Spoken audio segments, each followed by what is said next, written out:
ഇത് വിഷു സ്പെഷ്യലായിട്ടുള്ള വിഷു കഞ്ഞിയാണ്. ദെൻ ഇന്ന് ഈ പ്രാവശ്യം ഞങ്ങളൊരു വെറൈറ്റിക്ക് ബിരിയാണിയാണ് വെച്ചത്. So this is rice, payasam, പാലടയാണ്, ദെൻ പപ്പടം, അച്ചാർ.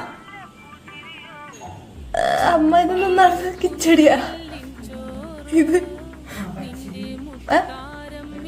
പച്ചടി, പിന്നെ മോര്, ദെൻ കുറച്ച് pineapple, star of the day chicken, then എൻ്റെ ഫേവറേറ്റ് സർലാസ്. അപ്പൊ തുടങ്ങുമല്ലേ?